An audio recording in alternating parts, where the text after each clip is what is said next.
आपल्या शरीराची जी बॅटरी असते ती थायरॉइड ग्लँड असते. थायरॉइड ही आपल्या शरीरातली एक ग्रंथी असते.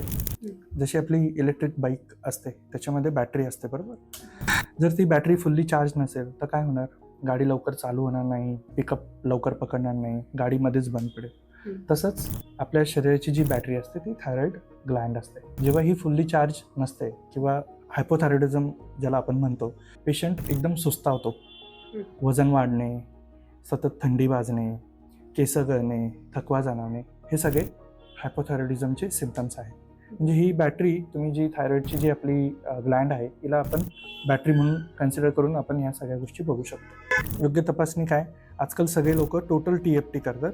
अचूक निदानासाठी फ्री TFT करावं लागतं. त्याच्यामध्ये TSH आणि फ्री T4 लागतं, ठीक आहे. आणि ही टेस्ट कधी पण उपाशीपोटी करायची असते. 12 तासाचं फास्टिंग जे आपण म्हणतो ते लागतं ह्या टेस्टसाठी.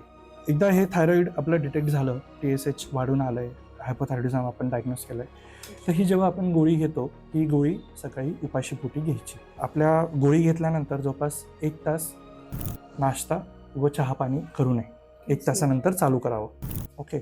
जर तुम्ही आयर्न आणि कॅल्शियमच्या सप्लिमेंटवर जर आहात तर त्याला मिनिमम तुम्ही 4 तासाचा गॅप ठेवा. स्टार्टिंगला आपलं TSH स्टेबलाइज होईपर्यंत आपल्याला ही टेस्ट एव्हरी 6 to 8 वीक करायची असते.